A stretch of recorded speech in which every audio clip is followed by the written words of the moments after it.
That's your. That woman's following me all over the place. All right, guys, let's see. What? I'm only missing 20 people. All right. Oh, what the shit? Hey, there's another person. All right, guys. So anybody else have questions from homework? Remember what's happening tomorrow.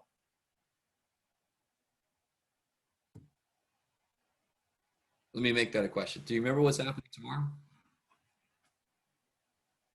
Does anyone know what's happening? Quiz. There we go. On what? On math.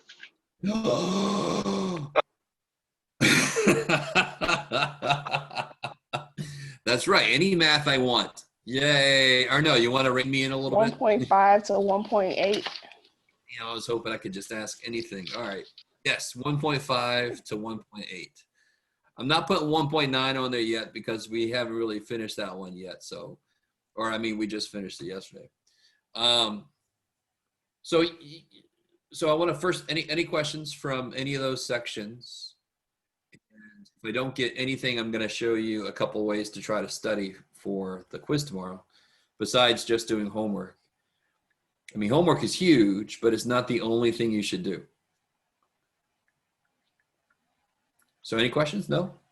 Everybody's 100% cool with everything in the homework. That's nice. I like that.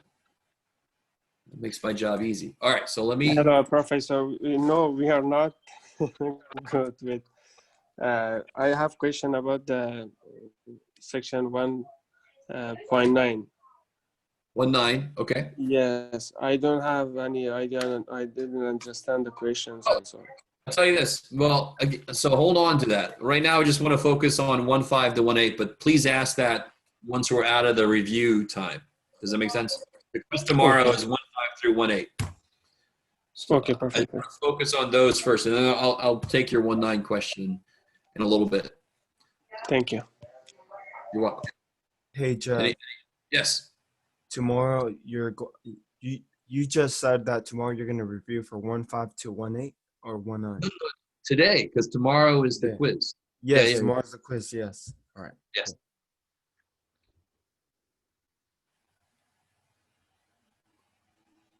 Cool. Okay, so let me show you. Let me see what page this is. Here's a really nice thing that they do for you. I don't know how many of you guys have noticed this. So let me share this with you.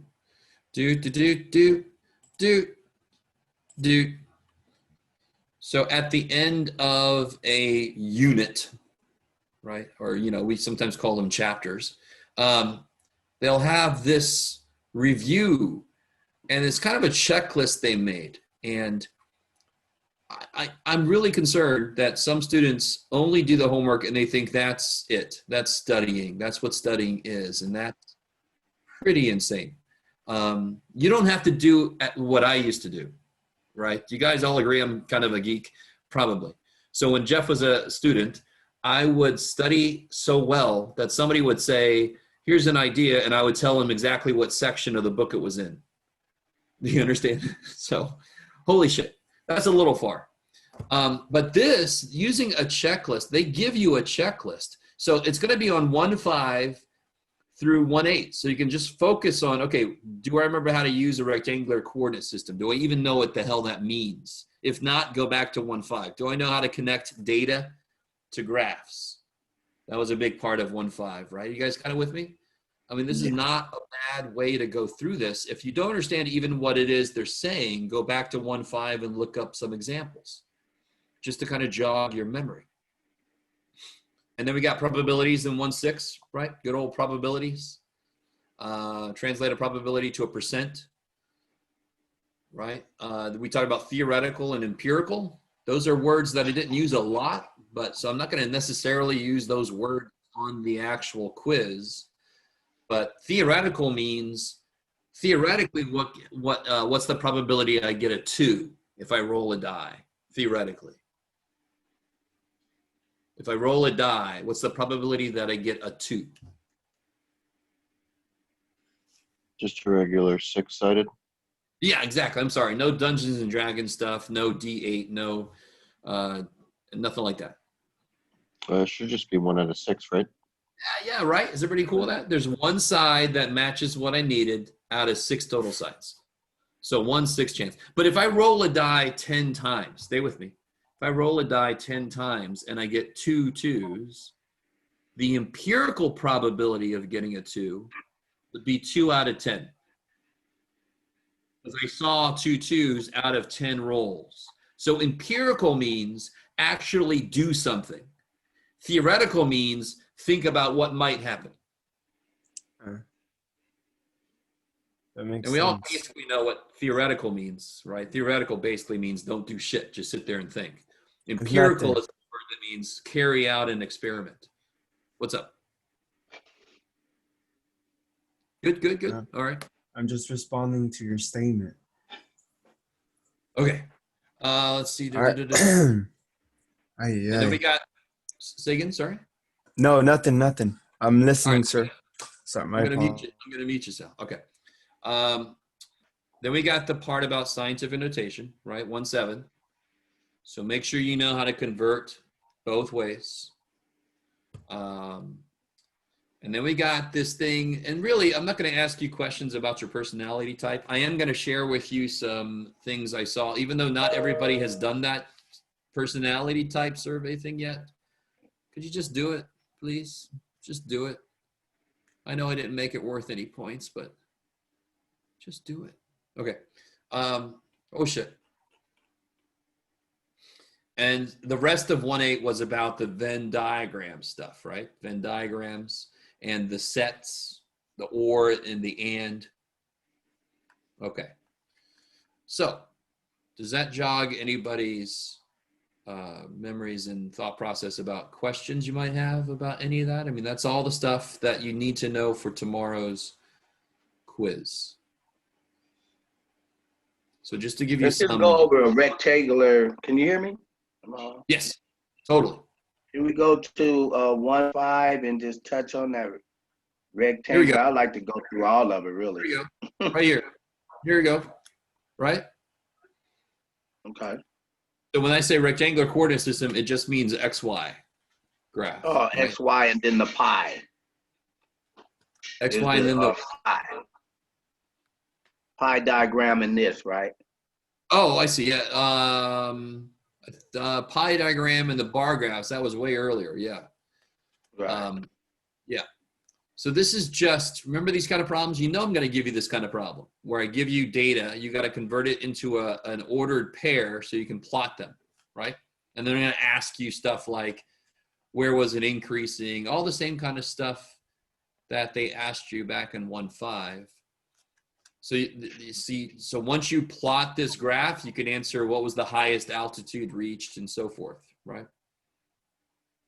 Right. Is that cool? That's the kind of problem, and I think most everybody is cool with plotting points. The thing you've got to be careful about is I'm not necessarily going to give you the scale. You're going to have to come up with the scale yourself. Why would it not make any sense to make the scale go up to 10,000 here? Because the highest is 4,000. Thank you. Thank you. So some of your scales on your graph, the chart, the what you actually graph is just all right here. And I'm like, why do you have all this space? Make a better scale so that you can see more information, right? You guys kind of with me a little bit? Sally, what's up? You all right? I'm listening. No, it makes. All I'm listening. So in general, stay muted unless you have a question. Go ahead, Leno. Can we do like a example of the ordered pair section XY when we Sure. Oh crap, what did I just do? Okay. I pushed a button and my technology went crazy. Oh, I think I know what it is. I think I'm gonna see what you do. All right, let's see. All right, here we go. So this first one, what's the point that I can create from this data that they give me for this first row? 0,0. Yeah. So And then, at 0 minutes, it hasn't taken off yet. Oh my gosh. That is looking extremely weird. All right, let me clear that. Jeff, make 0 and a 0. There you go, buddy. All right. And then, of course, what's the next one? 10, comma, 4,000. Yeah, so what does that mean? That means at 10, what's that, o'clock or whatever? Minute? 10 minutes, yes, 10 minutes. 10 minutes, it We was was at 4,000 feet altitude. 4,000 right? feet. Yeah. I like it. Right? And then you just keep going, you just make points, and then you plot them. So there's 0, 0. Here's 10, 4,000. So that bad boy climbed pretty quick. Quickly. And then it's going to come slowly down, right? They got up to here, and then they go, oh, we seem to have forgotten 20 something. goes So to that's- 3,000. Yeah, exactly. So, okay. Okay, got it. Any questions about how to do the rest of that? Are you guys cool with that? And it tells you to connect them with lines. So it's not going to be just a scatter plot. It's going to be connected. Okay. And then once you get that plotted, the questions they ask are going to be relatively simple. You can just look at your graph. Okay. I'm going to clear that. Go away. And then they ask you what was the highest, how long did the plane reach this highest altitude, when was it flying level, so it wasn't going up or down, how long was it? So all those questions should be relatively simple, I'm hoping. But again, this is a decent practice problem if you want to get more practice with plotting and answering questions about a graph. And then we get to some probability stuff, right? So M&Ms and stuff are really good for probabilities. Except when I try to do probability problem with M&Ms, my denominator keeps shrinking because I keep eating them, but oh well. Sort of like when I played poker with Oreo cookies, I would suddenly not have anything to bet with. Can we do a probability problem? Sure. So we got holiday mint M&Ms. They got red, white, and green. Yeah, okay. So look at number 23 first. It seems to make sense that you would expect about 1/3 to be red. Now, why does that make sense? And what kind of probability is that we're doing? So if you give me a bag, say again, sorry? There's 3 colors. 3 colors. So what kind of probability is this? Is it empirical or theoretical? Theoretical. Yeah, because I haven't actually reached in the bag yet. I've just thought, okay, there's 3 colors. It should be a 1/3 chance. Now, is that true? Has anyone ever had M&Ms and you have a favorite color and you're like, man, I only got 2 of the green ones and that's my favorite. I got 18 of the red ones and I hate those, right? And I'm like, they all taste the same. Shut up. No one's ever done that before? No, ever in your whole. So you know that there's not an equal distribution, right? Everybody knows there's not an equal distribution of colors in the M&Ms, correct? They're not always the same amount. So if I actually dump them all out and I see these, can you immediately tell that this 1/3 is not true? Yeah. What's the least likely color to get if you reach in and pick one? Red. Red, because there's the least reds, right? Now, are they really far apart? Are they really, really, really, really different? No, the green's a little bit high, but they're not like crazy different, right? All right, so take a second and figure out what the probability is for real to get a red M&M from this bag. Don't say it out loud. Just try it out. Just do it.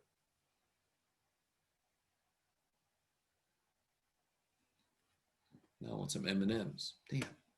I got no What M&Ms. page are you on? Oh, let's see. Good question. Hold on. 145. This is the review section for chapter 1.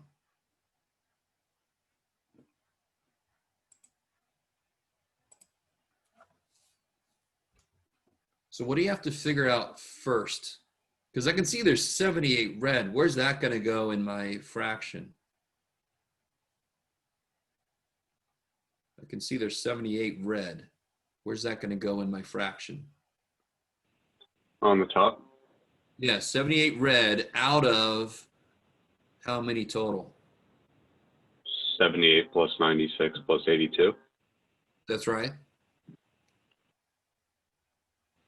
Whatever that is.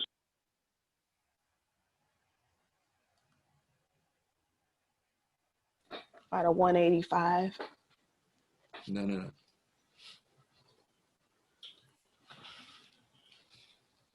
We don't add up all of them together, no.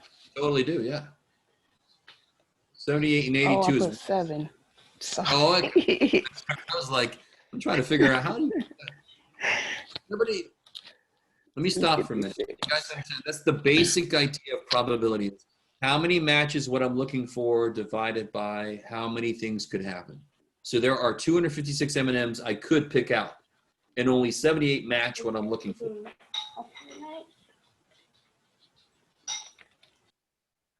Is that cool? Everybody all right? And it tells me determine as a fraction and as a decimal rounded to 2 places. So what do you get when you divide that? 30.46. Yeah. So 0.3046. So then you could make that 30.46. But they tell you as a decimal rounded to 2 places. So it would actually be 0.30 to answer their question. But I like this better. All right, let me stop for a minute. Right, just divided it, got a decimal. You can change it to a percentage. And they asked it as a decimal rounded to 2 decimal places. So that would actually answer their question about 30%. Is everybody cool with that? What just happened? Anybody not cool with what just happened? When I look at the P in parentheses with red, it makes me feel like you have to multiply P times the number of red. If I write this, how many of you have ever seen this? How many of you guys have seen something like this up here? Yeah, it's a function. Yeah. Yeah, it means it doesn't mean F times X, right? So this is probability of a red one.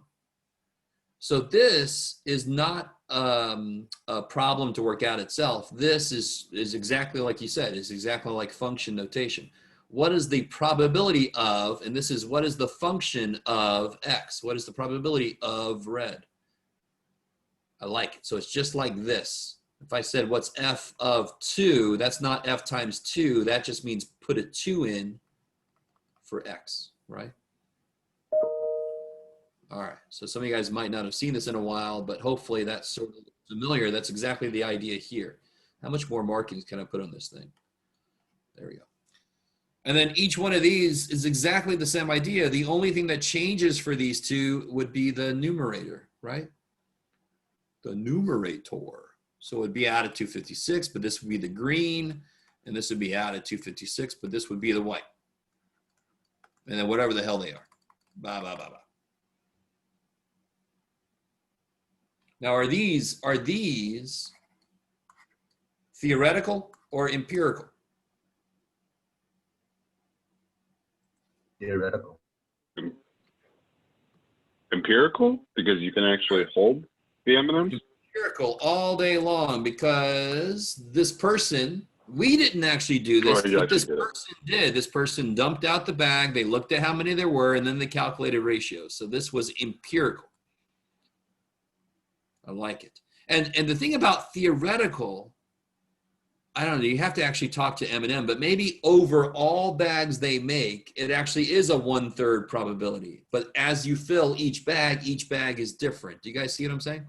So I could do this whole thing again with a whole other bag of M&Ms because I ate all of these. And then I can get very different amounts here, here, and here. You guys understanding? So each bag is different. So that would be empirically determining each bag's probabilities. All right, maybe. Empirical means somebody actually looked at stuff. Theoretical means just thinking about what might happen. Okay. going to clear away all my chicken scratch. It's going to go away. Bye, chicken scratch. We barely knew you. Oh, I see. Okay. All right. And then you get your standard. I mean, your not standard decimal. Your scientific notation stuff, right? So you have to be able to go both directions. So can you convert this back to what they call decimal notation? Can you convert this to scientific notation, right? I think just the converting, I think we're all cool with. I think if I made a whole quiz that only had these kind of problems, most of you would be, yes, Jeff, do that. That sounds like a good idea. And Jeff says, no. But yeah, I'm going to give you a couple of these, and they should be gimmies. They really should be gimmies. What about 29? Is that going to be a big or a small number? 29, is that going to be big or small? Yeah, because I got to take the decimal where? To the left. Good. So how many zeros will there be? 3. 3. Beautiful. Because you remember the shortcut I told you. You got to go once around the dumb 5 and then 3 more times. What about this dude? It's going to become, of course, big. So I got to do 1, 2, 3, right? I got to move 1, 2, 3. So then how many zeros will there be? 4. Yeah. Because I got to move a total of 7 places. I got to move 3 places just to get around these dumb numbers. And then 4 more makes 4 zeros. Chiboop. Chiboop. All right, let me stop for a minute.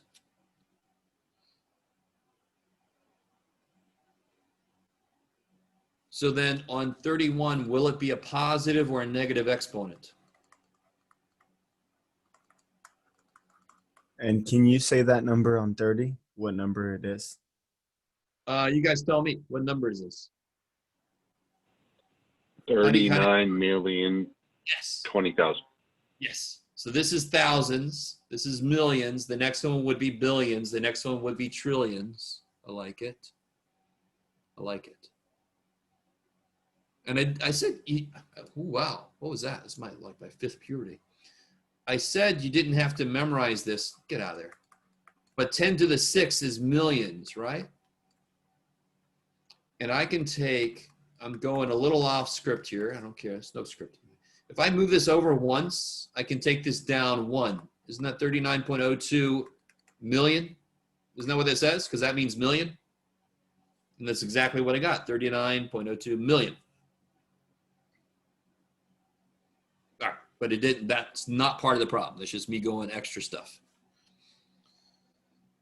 So this one, now coming back to this one, will the exponent be positive or negative for this guy? Positive. Yes, because it's a big ass number. Come on, Penn. There you go, buddy.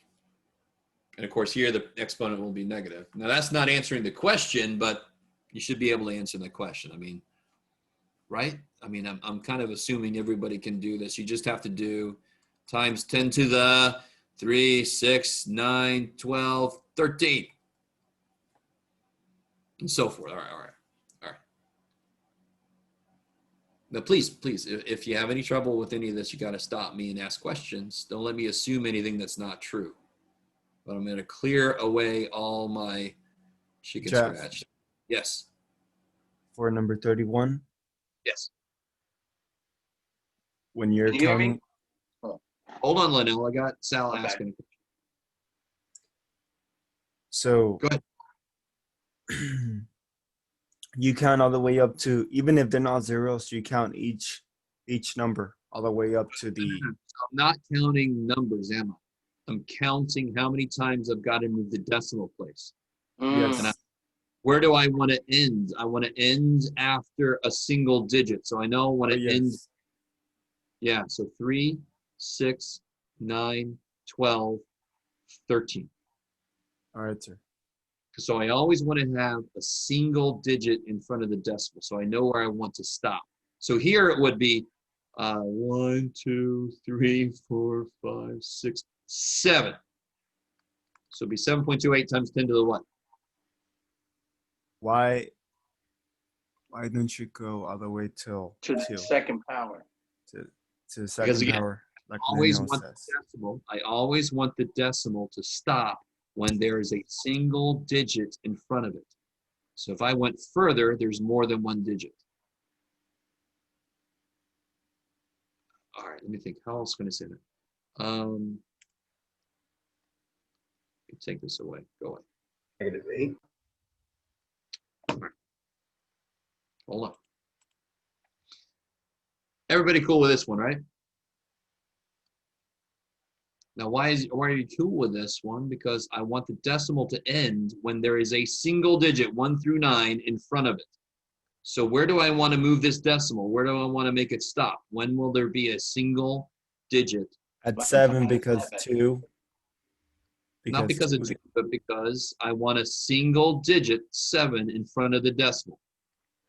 So I know I want to end there, and then I just count how many movements would it take to get there. Do you guys really understand why this works? I mean, can somebody, what, we should all Jeff. know. Give me a second. What is 7 divided by 100? How do you make that a decimal? 7 over 100. Move the decimal place twice. Yeah. 0. I mean, point I'm trying to make is actually, so isn't this the hundreds place, tens, hundreds place? So if I divide by 10 twice, it moves the decimal back twice. So really, this is just asking, how many tens did I divide by to make the decimal move from here all the way over there? Well, I divided by 1, 2, 3, 4, 5, 6, 7. I divided so it's negative power. 7 tens I divided by to make it move that much. That's why it works, because our number system is based on 10. That's why this works. All right, sorry, Linnell, you had a question? Yeah, you kind of answering it for me now, and I'm looking at it. All right. So the decimal will end right there, because I was looking at number 29, and I was when I said 4 spaces, I was wondering how. When I see the negative, I'm always going towards the left, Yeah. and I'm thinking that the decimal goes behind the 5. Well, it started behind the 5. Right. All right. So Right. it tells me to move 4 places back. So 1, 2, 3, 4. So what's the shortcut? The shortcut is whatever this is. If it's a negative power, you put 1 less 0 in front, because once to get around this bad boy, and then every other movement's going to make a 0. Okay, but I think my situation was that I was putting the decimal in. Once I go 5, then I put the decimal in 3 more. So that would make it a whole, not a smaller number. I see.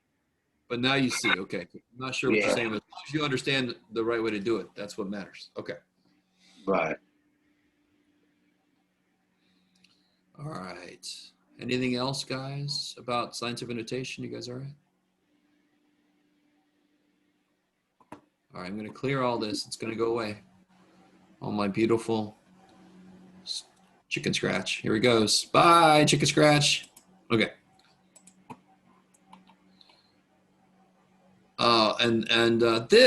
This is from an earlier section, I think, right? This is from, what section was this from? Where we did linear versus exponential growth. I can't remember. I think it was 1.4. I think you're right. Yeah, 1.4. So that's not going to be on the quiz. This linear and exponential growth.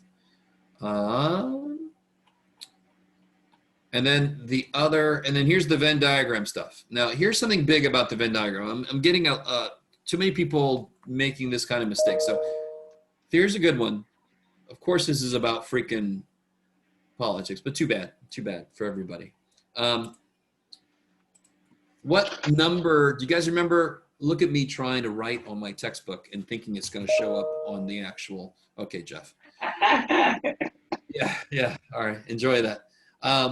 What do I seek out? Does anybody remember the advice I gave you as far as what to start when you're trying to fill in this Venn diagram? So I've got Start in the middle. Middle. Trump and Clinton, right? Yeah, so what number goes in the middle? What number did they give me that goes in the middle? 3. Yes, because 3 thought both would do a good job. I like it. So I'm going to ask them now what their opinion is. But anyway, here's the problem. What is wrong if I do this? That is wrong. I will just tell you directly, that is wrong. Where'd that come from? It says right there, 15 thought he would do a good job. So why can't I put a 15 there? Doesn't include the 3 that thought he would do a good job with Clinton. Because exactly, how many total am I saying that thought Trump would do a good job? 18. That's lying. So what should go here? 12. 12. Now 15. Think Trump would do good. So what number goes over here for Clinton? What total? Total of 19. So how many goes here? 16. 16. Does anybody see that? That is how a Venn diagram works. If I ask you how many people thought only Clinton would do a good job, it's right there. So when it says and 3 thought both would do a good job, it's including that number and the others? Well, it's sort of like now listen. If so let's say if 8 of you guys like peanut M&Ms and 6 of you guys like the regular M&Ms, right? But then 2 of you like both. Am I talking to 16 people right now if I have this group? No, it's 18, right? People? What? No, it's, sorry, 16, yeah, no. Yeah, I don't know, maybe those 2 people. 14. It's only 14. Because if you do 8 plus 6, haven't I counted these 2 already? Yes, Right, but I just guess if 2 they of them voted for like both. both. Yes. Say it again, sorry. Not Linnell, I heard you. Who else was? So if those 2 people who liked both voted for, I guess I'm just thinking of it like there's 3 options and not 2 that people who are saying both are voting for those 2 options. Like if you say raise your hands if you like peanut, sorry, if you say raise your hands like if you like peanut and 8 people raise their hands, and then you do who likes regular, 6 people raise their hands, but then you say who likes both, and then 2 people raise their hands. That's what I was imagining. People will have already raised their hand once each, right? Okay, got it. Okay, good. Good. Now, if I was very careful and I said, who likes only peanut M&Ms? Okay, that's what I was thinking. Then only 6 people would have raised their hand. Anyway, all right. I think you got the idea. All right. So what number goes out here? This is another thing that people made a mistake about is there's a number that goes out here. Oh, I mean that neither. 29. Huh? Would it be 29 because it's 60? Yeah, if you add these up, that's 31 people so far. Well, 31 people so far. There were 60 total students. So 29 thought that neither would do a good job. Okay, maybe. Yeah, what I did, I put the whole number, I believe, first, and then I did the right thing, but I still put that whole number inside of the problem. Like instead of subtracting the number from the beginning, Okay. like the 12 and the 3, I put the whole thing there where you said I know. You put the 15 here, and that's not I right. put the 15. There'll Yeah. only be a total of 15 in the Trump circle, and there should be a total of 19 in the Clinton circle.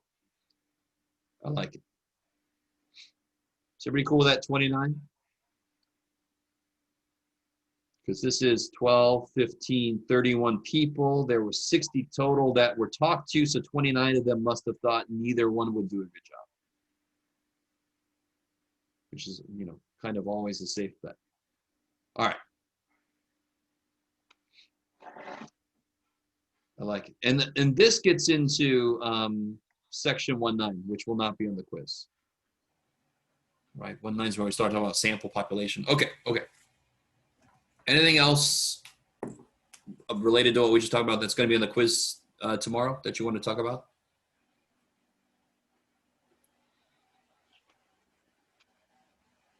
I have a quick question.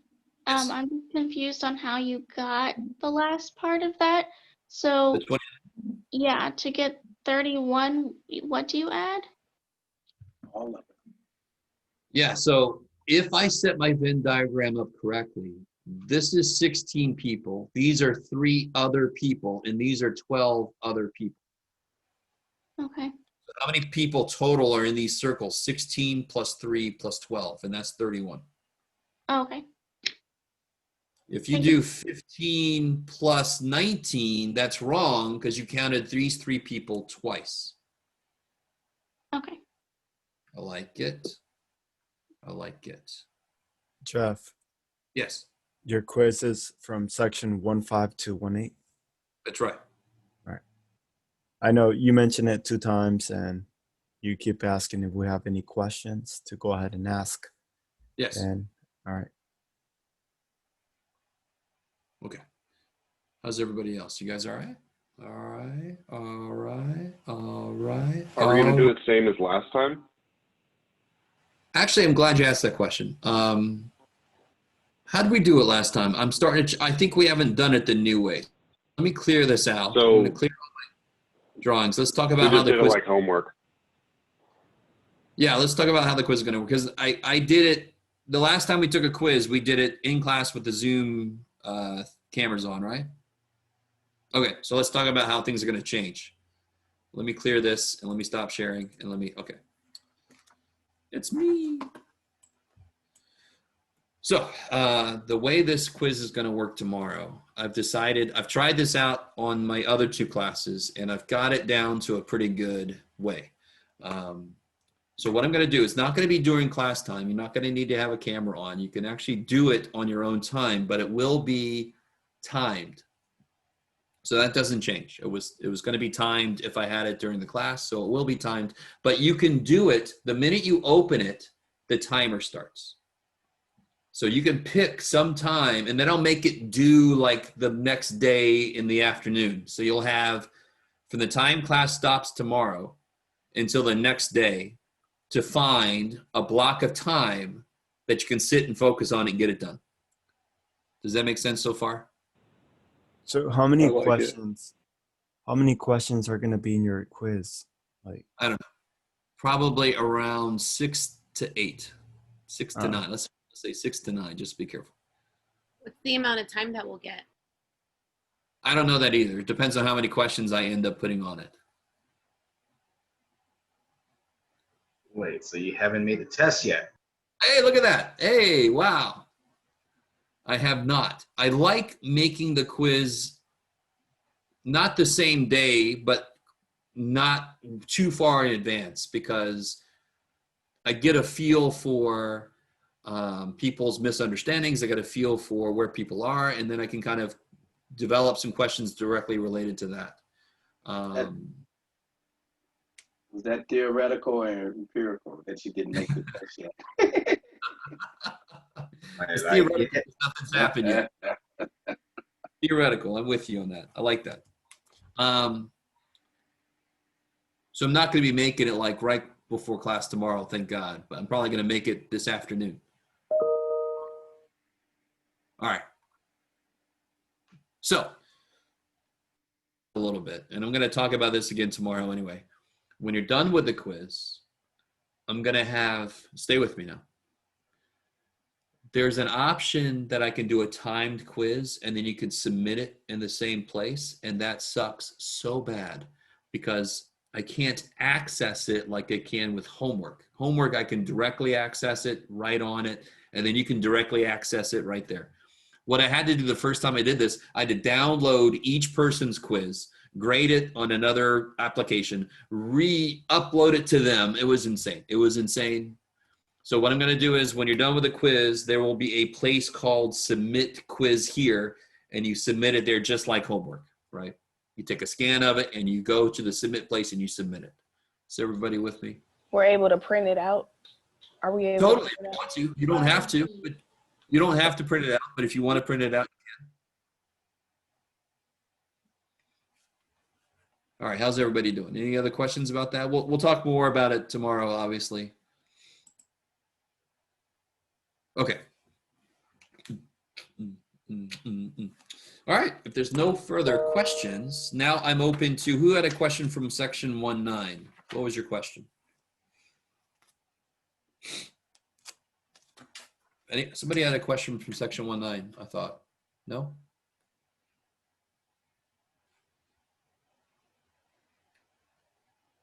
Okay. All right. So we have a quick thing. I think there's one last idea to talk section 1.9. So let me share this.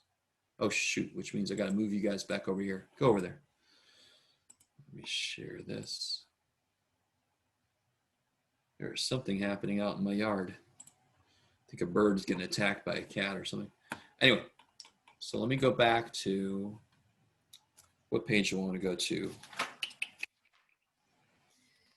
Here we go, perfect. Page 127. Okay, there I am.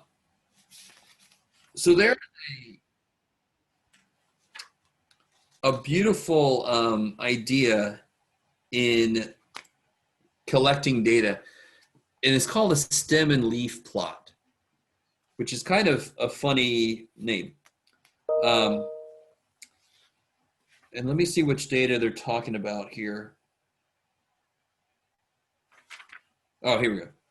I think so, yeah. Look back at the data. So let's see, number 18. Yeah, here we go. Okay, so it's this right here. Here we go. This data right here. So if I want a quick way to show somebody a picture, this is kind of gross to look at. I cannot very quickly make any judgment. What's the lowest? What's the highest? Where does things seem to be grouping together? I can't very easily do that. Can somebody tell me what's, look real quick through this. Can you see what the lowest data value is?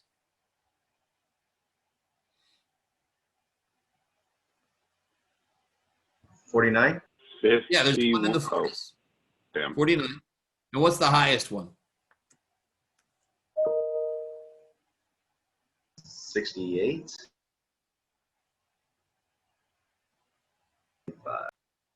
75, right? Okay. Now, do you guys like the name stem and leaf plot? Isn't that a cool name? Stem and leaf. You gotta love that shit. If I want to create a stem and leaf plot, and actually they go a little further, I might as well talk about this too. I'm a little surprised they do. We're going to discuss it. Anyway, I'll tell you how to do this, but I guess interesting. I like it. Oh, I see. No. Okay. All right, guys. Sorry. So this, obviously this class, one of the main purposes of this class is to get you ready for statistics. Now you could also take 120 after this class, which has a little bit of statistics in it. So it still helps for getting ready for that. Number 13 is interesting in that I thought it was doing more than it really is.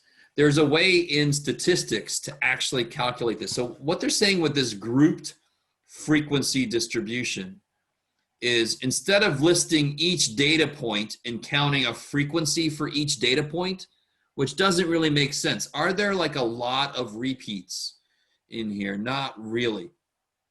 So instead of doing that, I could actually make a class like on the problems we did before, the 0 to 1 and the 2 to 4, I can make a class like, it looks like the lowest value, what was it, 49? I can make a class like from 49 to 54. And then from 55 to 60. I mean, that is one possible way to do classes. And then what would the frequency be? I would just count how many numbers show up between 49 and 54. I would count that. So we've talked about frequency before. So this is more of an opinion.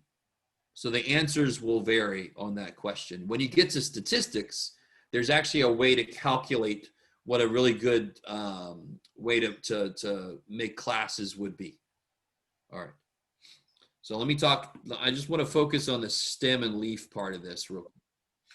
So here's what a stem and leaf plot looks like. So the stems are going to be the first digits, 4, 5, 6, 7. Is that cool? So the data, the first digit of the data is 40 something, 50 something, 60 something, 70 something. And then the leaves are going to be the digits that come behind 4. So it looks like there's only 140 something, right? Yeah, there's only 140 something. So I put a 9 here. So that means 49. And then 50s looks like, is there a 50? No. Is there 51? There's a 51 and another 51. So I put 1, 1 so far. Do you guys get the idea? Is there 52? I think so. There's a 52, another 52. There's 2, 3. I think there's 3 52s. Yes. 1, 2, 3. Maybe. Does that seem simple? Right? What would go next? Do I have why do you do that? Like in that sense, like. All right, let's finish this out and let's see why I do this. All right. So there's, let's see, 53, 53, 53. So that's 1, 2, 3 53s. Any more 53s? Did I miss a 51 over here? I did. I'm sorry, little 51. Put another 1 there. And they got 3 53s. Does anyone have a question how I'm doing this? I like the question about why the shit do we do this? I love that. Even though that's not how you asked it, Sal. That's kind of like how I would ask it. Why the hell are we doing this shit? If I'm moving in the right direction, which you're dealing with each number separately. Yeah, I'm just listing them, but I'm sort of ordering them at the same time. So that is another usefulness of this. It makes, if you had to order this stuff just by looking at it, it would be difficult. But by doing it in terms of 50 something, 60 something, it's much easier to order it as I go. So then I would have, let's see, let me cross through these so I don't look at them. Go away, go away, go away, go away, go away, go away. Okay, so 54, I've got a 54 there. That's 1. I got 154, I think. And then let's see, do I have a 55? No, I've got a 56. 1, 2 56s. And then I've got a 57, I believe. 1 57. This is so exciting. Everybody, I'm much appreciated how calm you guys are keeping because of how exciting this is. I know. So 58, 50, I got 2 58s. And then how much room do I have? I have a 59. That's 1, 2, 2 59s. Thank God. Okay, that was about as much room as I have. And then the 60s, I got a 62, I think. 62. And I got a 63. I think there's only 163. And then I got a 164, 2 64s. Oh man, this is awesome. And then I got a freaking 68, I think is next. 68 and a 68. And then I think I have a, nope, that's it for the 60s, right? Yes, that's it for the 60s. There's this one number left, 75. Oh, thank God. So now this is a relatively easy, what do you call it? Visual, there it is, of the data. And I can very quickly tell where is most of the data.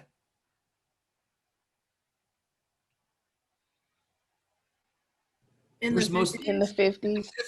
I love it. And can you, if you, no, watch my head. If you turn your head like this, I don't know for you guys. I don't know which way it is. Doesn't it look like a bar graph? Just the length of the numbers. They're like the bars. So you can think of this as like a weird little bar graph, right? So it accomplishes the same thing that a bar graph would. Okay, so it's a very quick visual. It's a quick way to sort things, and and like I just said, it's almost like its own little bar graph. All right, anyway. So even if you don't see the usefulness, I don't care. You have to be able to do it. But it's a relatively simple thing to do. Is that right? And one thing before I forget, this is not complete. There I am again, trying to write in my book and make it happen. This is not complete without a key. What the hell is a key? A key would mean 4 line 9 equals 49. And now somebody else who looks at this knows how to read it. Oh, so 5, 2 means 52. Okay, I gotcha. Because this could mean 490. This could mean 5.1. So I have to include a key so that people can read it. Sort of like a scale on a map, right? I just give one scale and then I can read the whole map. Question. Yes. Yes. Is it only possible? I mean, you can only put one number there. Could you put 40s, 50s, 60s? There's no reason to. I really want you to see that would defeat the purpose. If I give one example, everybody knows how to read the whole thing. Okay. Yeah. So only put one example for the key, just like there's only one scale on a map, right? Otherwise, it kind of defeats the purpose. Okay. All right. That's a stem and leaf plot. That's not like a crazy difficult thing, I'm hoping. It's relatively simple. All right. And the nice thing is, if you do go into statistics, you are definitely going to need a TI calculator. And that bad boy is able to sort the shit out of all kinds of data. So if the data was sorted, this is so much easier, right? Instead of having to sort it as I do it. All right, I'm going to clear all my chicken scratch there. It's going to go away. Bye, chicken scratch. Okay. And I think that's the last thing I wanted to talk about in here, stem and leaves. Yes, cool. It does give, I want you guys to not freak out when you see this. It does give stuff about Excel. It gives stuff about the TI calculator. Again, if we were in a physical classroom and I had my bag of calculators that I could loan out, we would do a lot of the stuff on the calculator. Or if the school had enough money and we had enough computer labs, we would actually do a lot of this class on Excel. Both of those are not true. So that's why I'm sort of ignoring when they say this, because not everybody has a TI calculator. Not everybody has Excel. But if you do, then you could try this out if you wanted to. Okay, just so you know that this is here and I'm ignoring it because we can't really do much with it. All right. And then you can see oh no, that's answers to stuff. You can see the homework is going to be exactly like the problems we did together. Okay. What time we got? Do I have enough time to? Yes, I do. So get into 1.9, try it out. Did I change what's the due date for 1.9 right now? Let me double check. Oh shit. Canvas, don't freak out. Okay, thank you. The due date is 2 days from now. I like that. I don't know how you guys feel about that. 2 people have turned it in. It's awesome.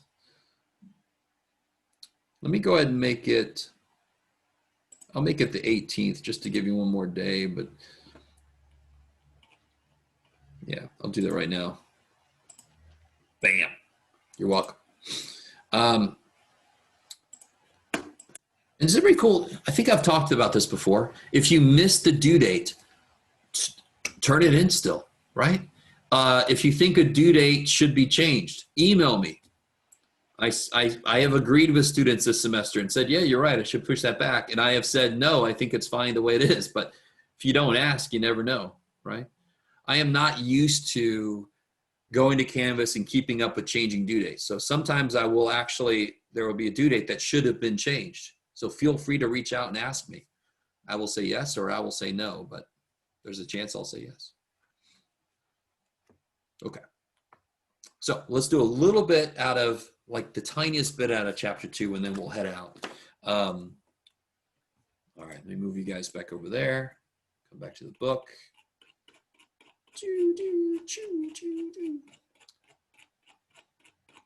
Oh my goodness. Okay. Where is chapter 2? Go. How you guys doing? You all right? Is football happening? I don't even know. Let's see. All right, let me show this weird ass thing here. This sounds intriguing. That would be great.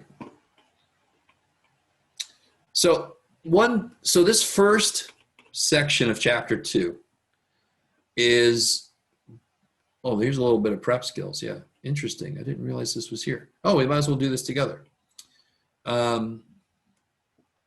So we already know how to calculate a percentage. We've already done that, right? So this should be old news. We did it in several different ways. And the most recent was when calculating probabilities, right? Order of operations, we've talked about that, right? Please excuse my dumbass son, or dear Aunt Sally, whichever one you like better. So order operations are going to come up into play.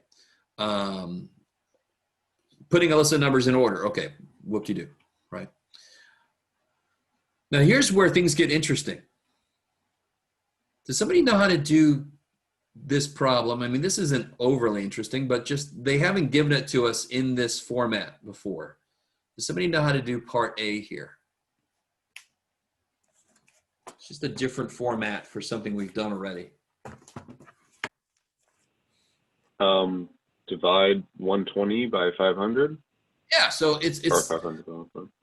Yeah, you're right. So the way they've given this to me before is if I have 500 M&Ms and 120 of them are green, what's the probability of getting a green one? It would be 120 out of 500. So I just haven't seen it written in this kind of a sentence, but it is just 120 out of 500 to find the percentage, right? And what's that? 24. Yeah, 24. So I could just do this, I could do this, and I can get 24%. Yay, 24%. Or you don't have to do what I did. You don't have to do that at all. You could just do that in the calculator, get 0.24, move the decimal back, and 24%. Bam. Either way. And the same thing, so what would be 11 over 20? How can I make that over 100 real easy? Multiply it by 5. Yeah, so it'll be 55 out of 100, which is 55%. 55%. Kick ass. All right, so that is old news. That is old news, but they're just reminding you, hey, you got to know this shit for the coming section. These are just sort of order operations. How would I do part A? What would I do last on part A? Divide by 6. And I think, I want to really make this clear. I think this is why a lot of people seem to believe division is last. But it's only last. If I wanted to rewrite this in this form, I would have to put the top in parentheses. Oh crap, I didn't put enough room here. I'd have to put this in parentheses. So there's always this understood parentheses when I have a big ass division bar.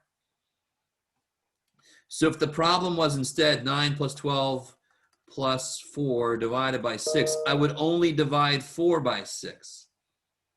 But the big ass division bar says, no, do the whole top and then divide by 6, right? I like it. So let me take this away so I have room to put the answer. Oops, I lost part of my. So I would just do on the top, I would get whatever the hell that is. 20, 40, 50, 79, it looks like. Is it 79?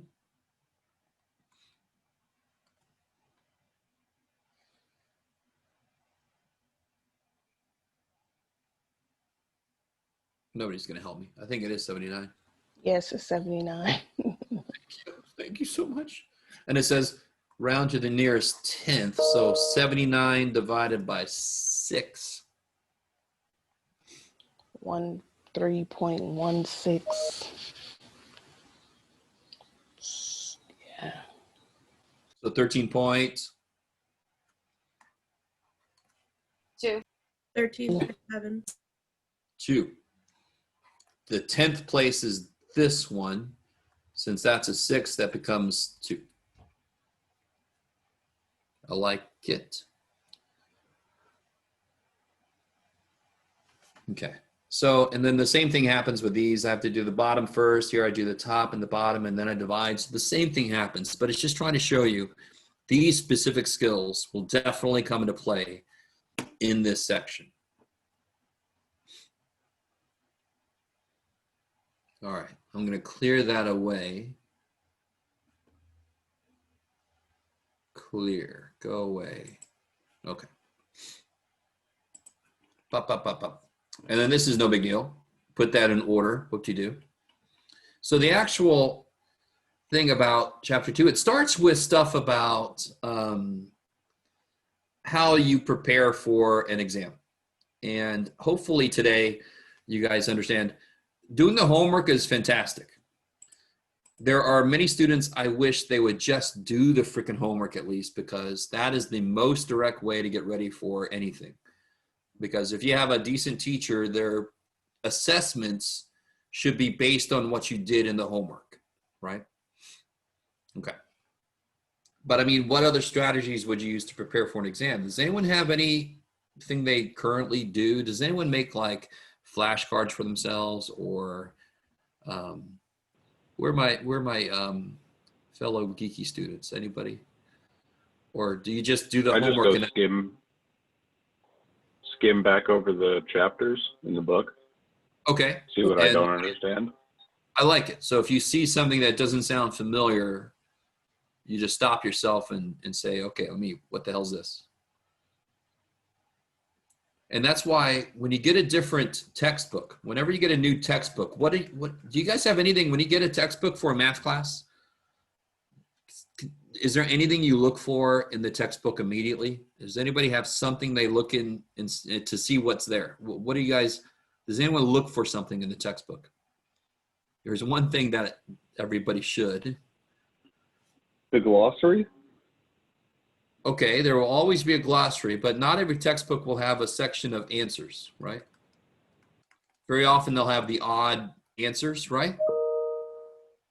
So the first thing I look for is, okay, does this have answers? I'm being honest here, not so I can copy the shit, but so that I can kind of check myself. And then I look to see, as you go higher up in mathematics, you want to see, does it include any formula sheets? Does it include any general notes? So sometimes in the beginning of the book or the end of the book, they'll have formula sheets or something. Anyway, so that's sort of like when I get a textbook, that's what I look for. That what does it have for me that will help me? So I like that. You scan the section and see if anything jumps out at you that looks unfamiliar or you're just not used to or something. Anything? Somebody else do anything else?